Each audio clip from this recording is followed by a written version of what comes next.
जय श्री कृष्णा दोस्तों, राधे राधे। आज हम गुरुवार की व्रत कथा सुनेंगे। ऐसा माना जाता है कि जो कोई भी भक्त इस दिन व्रत रखते हैं उनकी समस्त इच्छाएं पूर्ण होती हैं और बृहस्पति महाराज प्रसन्न होते हैं। धन, विदा, पुत्र तथा मनोवांछित फल की प्राप्ति होती है। परिवार में सुख तथा शांति रहती है। इसलिए यह व्रत सर्वश्रेष्ठ और अति फलदायक है। इस व्रत में केले का पूजन ही करें। कथा और पूजन के समय मन, कर्म और वचन से शुद्ध होकर मनोकामना पूर्ति के लिए बृहस्पति देव से प्रार्थना करनी चाहिए। दिन में एक समय ही भोजन करें। भोजन चने की दाल आदि का करें। नमक ना खाएं। पीले वस्त्र पहनें। पीले फलों का प्रयोग करें। पीले चंदन से पूजन करें और पूजन के बाद भगवान बृहस्पति देव की कथा जरूर सुनें। आइए अब हम बृहस्पतिवार की व्रत कथा को प्रारंभ करते हैं। प्राचीन समय की बात है। एक बड़ा प्रतापी तथा दानी राजा रहता था। वह प्रत्येक गुरुवार को व्रत रखता था एवं पुण्य करता था। यह उसकी रानी को अच्छा नहीं लगता था। ना वह व्रत करती और ना ही किसी को एक पैसा दान में देती। राजा को भी ऐसा करने से मना किया करती थी। एक समय की बात है कि राजा शिकार खेलने वन को चले गए।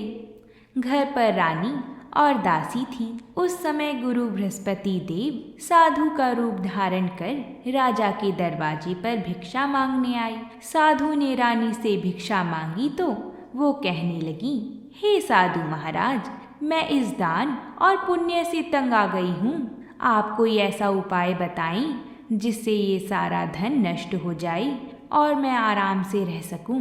साधु रूपी बृहस्पति देव ने कहा, तुम बड़ी विचित्र हो।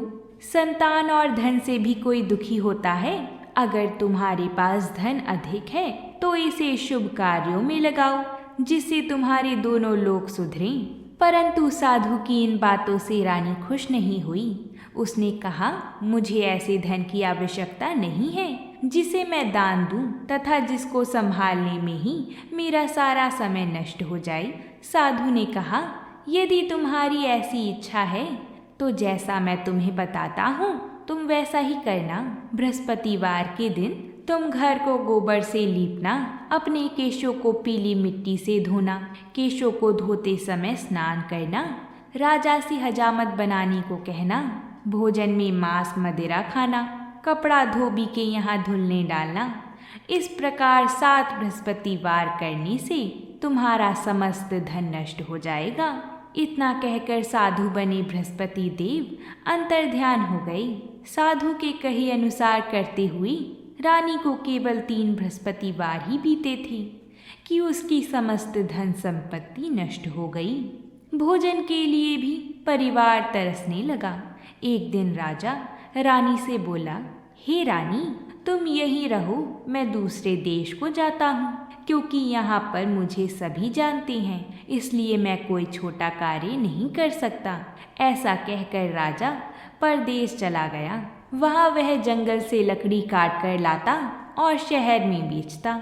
इस तरह वह अपना जीवन व्यतीत करने लगा। उधर राजा के बिना रानी और दासी दुखी रहने लगी।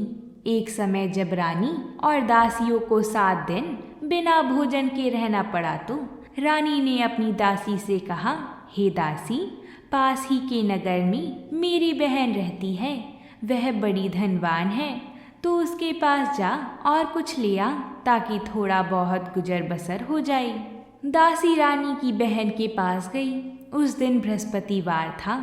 रानी की बहन उस समय बृहस्पतिवार की कथा सुन रही थी। दासी ने रानी की बहन को अपनी रानी का संदेश दिया, लेकिन रानी की बहन ने कोई उत्तर नहीं दिया। जब दासी को रानी की बहन से कोई उत्तर नहीं मिला तो वह बहुत दुखी हुई। उसे क्रोध भी आया। दासी ने वापस आकर रानी को सारी बात बता दी। सुनकर रानी ने अपने भाग्य को कोसा। उधर रानी की बहन ने सोचा कि मेरी बहन की दासी आई थी, परंतु मैं उसे बोल नहीं पाई, इससे वह बहुत दुखी होगी। कथा सुनकर और पूजन समाप्त कर वह अपनी बहन के घर गई और कहने लगी, हे बहन, मैं बृहस्पतिवार का व्रत कर रही थी। तुम्हारी दासी गई, परंतु जब तक कथा होती है तब तक ना उठते हैं और ना बोलते हैं, इसलिए मैं नहीं बोली। कहो दासी, क्यों गई थी? रानी बोली, बहन, हमारे घर अनाज नहीं था। ऐसा कहते कहते रानी की आंखें भर आई। उसने दासियों समेत भूखा रहने की बात भी अपनी बहन को बता दी। रानी की बहन बोली, बहन देखो, बृहस्पति देव भगवान सबकी मनोकामना पूर्ण करते हैं। देखो, शायद तुम्हारे घर में अनाज रखा ही होगा। यह सुनकर दासी घर के अंदर गई तो वहाँ उसे एक घड़ा अनाज का भरा मिल गया। उसे बड़ी हैरानी हुई क्योंकि उसने एक एक बर्तन देख लिया था। उसने बाहर आकर रानी को बताया। दासी रानी से कहने लगी, हे रानी, जब हमको भोजन नहीं मिला तो हम भी व्रत ही तो करते हैं, इसलिए क्यों ना इनसे व्रत और कथा की विधि पूछ ली जाए। हम भी व्रत किया करेंगे। दासी के कहने पर रानी ने अपनी बहन से बृहस्पतिवार व्रत के बारे में पूछा। उसकी बहन ने बताया, बृहस्पतिवार के व्रत में चने की दाल और मुनक्का से विष्णु भगवान का केले की जड़ में पूजन करें तथा दीपक जलाएं, पीला भोजन करें तथा कथा सुनें। इससे गुरु भगवान प्रसन्न होते हैं, मनोकामना पूर्ण करते हैं। व्रत और पूजन की विधि बताकर रानी की बहन अपने घर लौट आई। रानी और दासी दोनों ने निश्चय किया कि बृहस्पति देव भगवान का पूजन जरूर करेंगे। 7 रोज बाद जब बृहस्पतिवार आया तो उन्होंने व्रत रखा। घुड़साल में जाकर चना और गुड़ बीन लाई तथा उसकी दाल से केले की जड़ तथा विष्णु भगवान का पूजन किया। अब पीला भोजन कहाँ से आई? दोनों बड़ी दुखी हुई, परंतु उन्होंने व्रत किया था, इसलिए बृहस्पति देव भगवान ने प्रसन्न होकर एक साधारण व्यक्ति के रूप में वह 2 थालियों में सुंदर पीला भोजन लेकर आई और दासी को देखकर बोली, हे दासी, यह भोजन तुम्हारे लिए और तुम्हारी रानी के लिए है, इसे तुम दोनों ग्रहण करना। दासी भोजन पाकर बहुत प्रसन्न हुई। उसने रानी को सारी बात बताई। उसके बाद से वह प्रत्येक बृहस्पतिवार को गुरु भगवान का व्रत और पूजन करने लगी। बृहस्पति भगवान की कृपा से उनके पास धन हो गया, परंतु रानी फिर पहले की तरह आलस्य करने लगी। तब दासी बोली, देखो रानी, तुम पहले भी इस प्रकार आलस्य करती थी। तुम्हें धन के रखने में कष्ट होता था, इस कारण सभी धन नष्ट हो गया। अब गुरु भगवान की कृपा से धन मिला है तो फिर तुम्हें आलस्य होता है।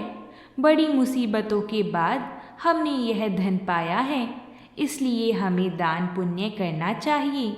अब तुम भूखे मनुष्य को भोजन कराओ, प्याऊ लगवाओ, ब्राह्मणों को दान दो, कुआं तालाब बावड़िया आदि का निर्माण करवाओ, मंदिर पाठशाला बनवाकर ज्ञान दान दो, कुंवारी कन्याओं का ब्याह करवाओ, अर्थात धन को शुभ कार्यों में खर्च करो, जिससे तुम्हारे कुल का यश बढ़े तथा स्वर्ग प्राप्त हो और पितृ प्रसन्न हो। दासी की बात मानकर रानी शुभ कर्म करने लगी। उसका यश फैलने लगा। एक दिन रानी और दासी आपस में विचार करने लगी कि ना जाने राजा किस दशा में होंगे। उनकी कोई खोज खबर भी नहीं है।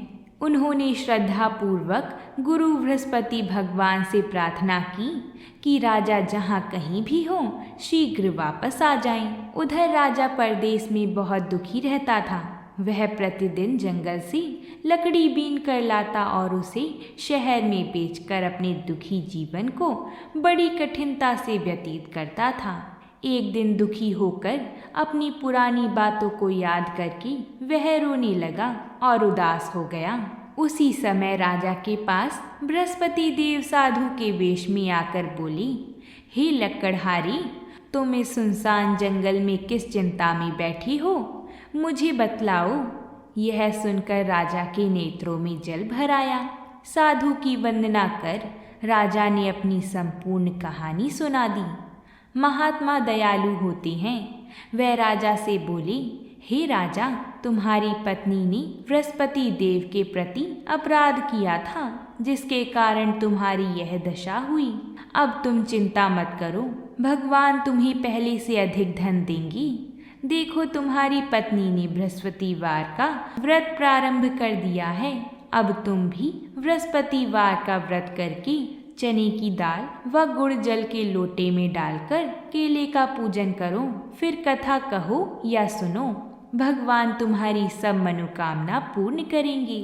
साधु की बात सुनकर राजा बोला, हे प्रभु, लकड़ी बेचकर तो इतना पैसा भी नहीं बचता जिससे भोजन के उपरांत कुछ बचा सकूं। मैंने रात्रि में अपनी रानी को व्याकुल देखा है।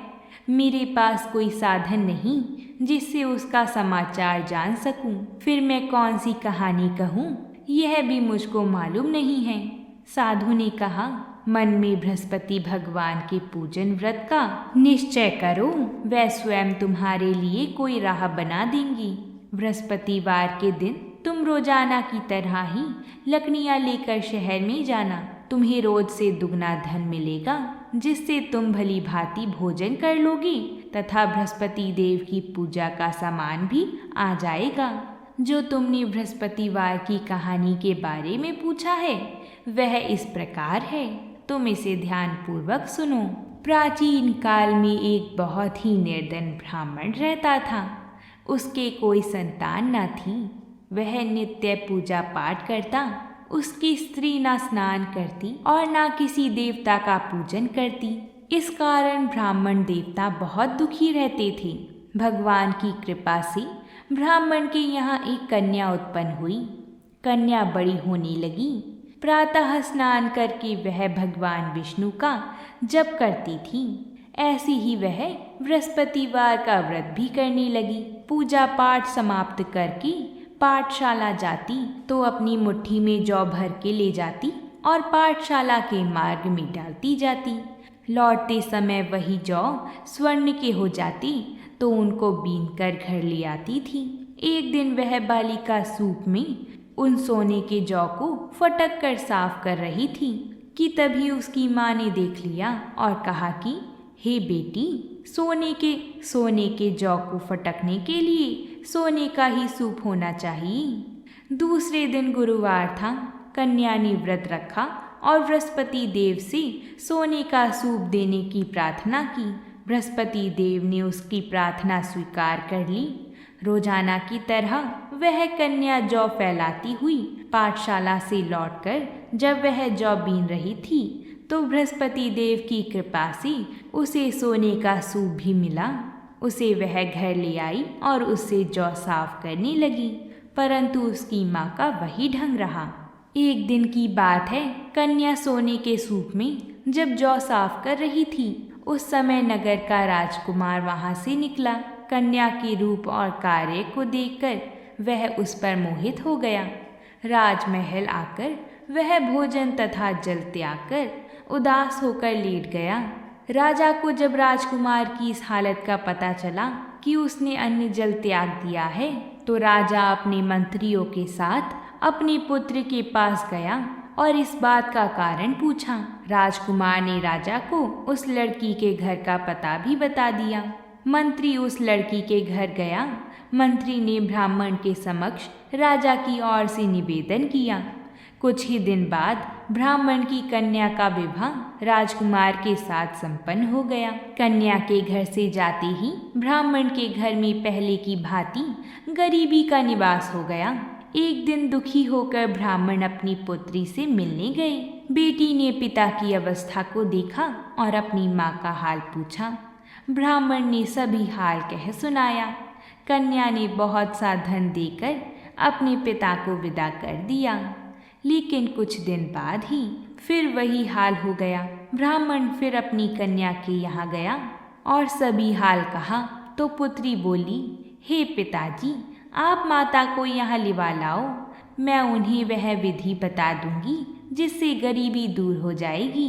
ब्राह्मण देवता अपनी स्त्री को साथ लेकर अपनी पुत्री के पास राजमहल पहुँची तो पुत्री अपनी माँ को समझाने लगी, हे माँ, देखो, तुम प्रातः काल स्नान आदि करके विष्णु भगवान का पूजन करो तो सब दरिद्रता दूर हो जाएगी।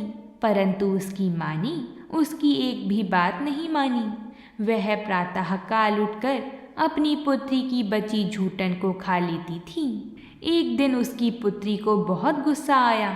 उसने अपनी माँ को एक कोठरी में बंद कर दिया। फिर प्रातः उसे स्नान आदि करा के पूजा पाठ करवाया तो उसकी माँ की बुद्धि ठीक हो गई। इसके बाद वह नियम से पूजा पाठ करने लगी और प्रत्येक बृहस्पतिवार को व्रत करने लगी। इस व्रत के प्रभाव से मृत्यु के बाद वह स्वर्ग को गई।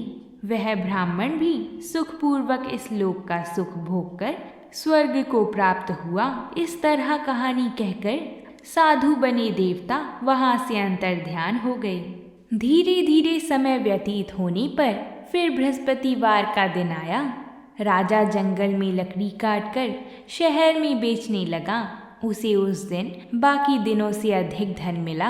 राजा ने चना गुड़ आदि लाकर बृहस्पतिवार का व्रत किया। उस दिन से उसके सभी कलेश दूर हो गए। परंतु जब अगले गुरुवार का दिन आया तो वह बृहस्पतिवार का व्रत करना भूल गया। इस कारण बृहस्पति भगवान नाराज हो गए। उस दिन उस नगर के राजा ने विशाल यज्ञ का आयोजन किया था तथा अपनी समस्त राज्य में घोषणा करवा दी थी कि सभी मेरे यहाँ भोजन करने आवे। किसी के घर में भी चूल्हा ना जले। इस आज्ञा को जो ना मानेगा उसको फांसी दे दी जाएगी। राजा की आज्ञा अनुसार राज्य के सभी वासी राजा के भोज में सम्मिलित हुए। लेकिन लकड़हारा कुछ देर से पहुंचा, इसलिए राजा उसको अपने साथ महल में ले गए। जब राजा लकड़हारे को भोजन करा रहे थे तो रानी की दृष्टि उस खुटी पर पड़ी जिस पर उसका हार लटका हुआ था। उसे हार खुटी पर लटका दिखाई नहीं दिया। रानी को निश्चय हो गया कि मेरा हार इस लकड़हारे ने चुरा लिया है। उसी समय सैनिक बुलवाकर उसको जेल में डलवा दिया गया। लकड़हारा जेल में विचार करने लगा कि ना जाने कौन से पूर्व जन्म के कर्म से मुझे यह दुख प्राप्त हुआ है, और जंगल में मिले साधु को याद करने लगा। तत्काल बृहस्पति देव साधु के रूप में प्रकट हो गए और कहने लगी, अरे मूर्ख, तूने बृहस्पति देवता की कथा नहीं की, उसी कारण तुझे यह दुख प्राप्त हुआ है। अब चिंता मत कर। बृहस्पतिवार के दिन जेल खाने के दरवाजे पर तुझे 4 पैसे पड़े मिलेंगी। उनसे तू बृहस्पतिवार की पूजा करना तो तेरा सभी कष्ट दूर हो जाएगा। अगले बृहस्पतिवार के दिन उसे जेल के द्वार पर 4 पैसे मिले। राजा ने पूजा का सामान मंगवाकर कथा कही और प्रसाद बांटा। उसी रात्रि में बृहस्पति देव ने उस नगर के राजा को स्वप्न में कहा, हे राजा, तूने जिसे जेल में बंद किया है उसे कल छोड़ देना, वह निर्दोष है। राजा प्रातः काल उठा और खुटी पर हार टंगा देखकर लकड़हारे को बुलाकर क्षमा मांगी तथा राजा के योग्य सुंदर वस्त्र आभूषण भेंट कर उसे विदा किया। गुरुदेव की आज्ञा अनुसार राजा अपने नगर को चल दिया। राजा जब नगर के निकट पहुंचा तो उसे बड़ा ही आश्चर्य हुआ कि नगर में पहले से अधिक बाग, तालाब और कुएं तथा बहुत सी धर्मशालाएं, मंदिर आदि बने हुए हैं। राजा ने पूछा कि यह किसका बाग और धर्मशाला है?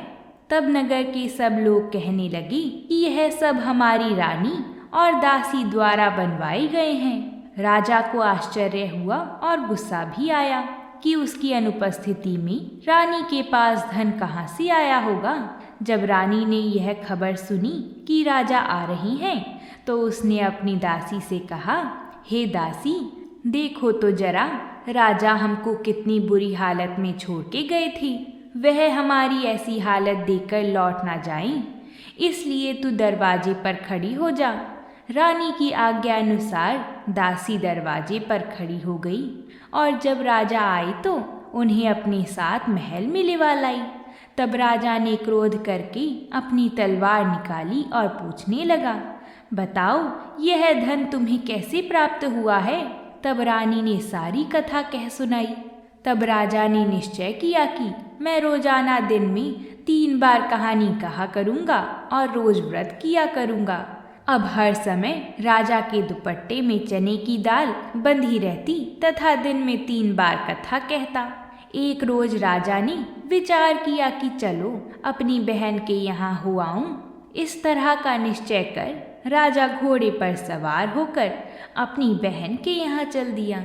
मार्ग में उसने देखा कि कुछ आदमी एक मुर्दे को लेवा जा रहे हैं। उन्हें रोककर राजा कहने लगा, अरे भाइयों, मेरी बृहस्पतिवार की कथा सुन लो। वह बोली, लो, हमारा तो आदमी मर गया है, इनको अपनी कथा की पड़ी है। परंतु कुछ आदमी बोले, अच्छा कहो, हम तुम्हारी कथा भी सुनेंगे। तब राजा ने दाल निकाली और कथा कहनी शुरू कर दी। जब कथा आधी हुई तो मुर्दा हिलने लगा और जब कथा समाप्त हुई तो राम राम करके वह मुर्दा खड़ा हो गया। राजा आगे बढ़ा। उसे चलते चलते शाम हो गई। आगे मार्ग में उसे एक किसान खेत में हल चलाता हुआ मिला। राजा ने उससे कथा सुनने का आग्रह किया, लेकिन वह नहीं माना। राजा आगे चल पड़ा। राजा के हटते ही बैल पछाड़ खाकर गिर गई तथा किसान के पेट में बहुत जोर से दर्द होने लगा। उसी समय किसान की माँ रोटी लेकर आई। उसने जब देखा तो अपने पुत्र से सब हाल पूछा। बेटे ने सभी हाल बता दिया। बुढ़िया दौड़ती दौड़ती उस घुड़सवार के पास पहुंची और उससे बोली, मैं तेरी कथा सुनूंगी, तू अपनी कथा मेरे खेत पर ही चलकर कहना। राजा ने लौटकर बुढ़िया के खेत पर जाकर कथा कही, जिसके सुनते ही बैल खड़ी हो गई तथा किसान के पेट का दर्द भी बंद हो गया। राजा अपनी बहन के घर जा पहुंचा। बहन ने भाई की खूब मेहमान नवाजी करी।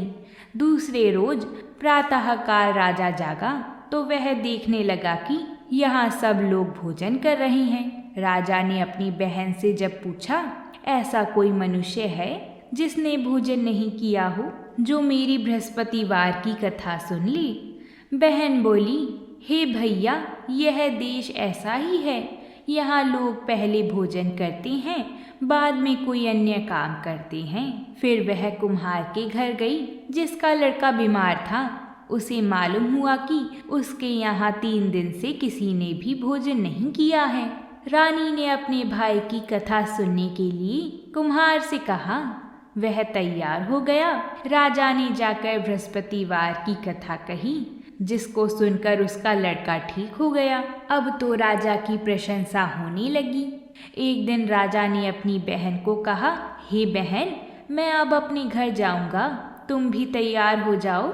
राजा की बहन ने अपनी सास से अपने भाई के साथ जाने की आज्ञा मांगी तो सास बोली, हाँ चली जा, मगर अपने लड़के को मत ले जाना, क्योंकि तेरे भाई के कोई संतान नहीं है।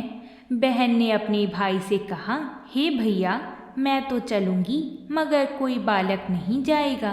तब राजा अपनी बहन को भी छोड़कर दुखी मन से अपनी नगर को लौट आया। राजा ने अपनी रानी से सारी कथा बताई और बिना भोजन किए वह शैया पर लेट गया। रानी बोली, हे प्रभु, बृहस्पति देव ने हमें सब कुछ दिया है, वह हमें संतान अवश्य देंगे। उसी रात बृहस्पति देव ने राजा को स्वप्न में कहा, हे राजा, उठ जा और सभी सोच त्याग दे, तेरी रानी गर्भवती है। राजा को यह जानकर बड़ी खुशी हुई। 9वें महीने में रानी के गर्भ से एक सुंदर पुत्र पैदा हुआ। तब राजा बोला, हे रानी, स्त्री बिना भोजन के रह सकती है, परंतु बिना कहे नहीं रह सकती। जब मेरी बहन आएगी तो तुम उससे कुछ मत कहना। रानी ने हाँ कर दी। जब राजा की बहन ने यह शुभ समाचार सुना तो वह बहुत खुश हुई तथा बधाई लेकर अपने भाई के यहाँ आई।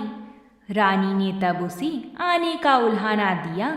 जब भाई अपने साथ ला रहे थे तब टाल गई, उनके साथ ना आई और आज अपने आप ही भागी भागी बिना बुलाए आ गई। तो राजा की बहन बोली, भाई, मैं इस प्रकार ना कहती तो तुम्हारे घर औलाद कैसे होती। बृहस्पति देव सभी कामनाएं पूर्ण करते हैं। जो सद्भावना पूर्वक बृहस्पतिवार का व्रत करता है एवं कथा पढ़ता है अथवा सुनता है और दूसरे को सुनाता है, बृहस्पति देव उसकी सभी मनोकामना पूर्ण करते हैं, उनकी सदैव रक्षा करते हैं।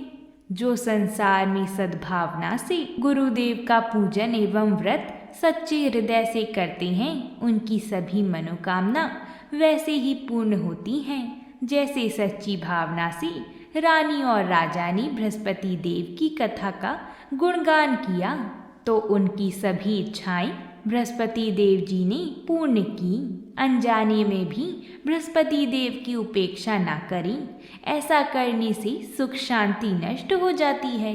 इसलिए सबको कथा सुनने के बाद प्रसाद लेकर ही जाना चाहिए। हृदय से उनका मनन करते हुए जयकारा बोलना चाहिए। बृहस्पति देव जी की जय हो। अगर आप सभी को ये कथा अच्छी लगी है तो वीडियो को लाइक और चैनल को सब्सक्राइब ज़रूर करिएगा। और आप अगली कथा कौन सी सुनना चाहते हैं ये हमें कमेंट बॉक्स में लिखकर ज़रूर बताइएगा। हम अपना पूरा प्रयास करेंगे कि आप सभी की कथाएं हम समय अनुसार ला सकें।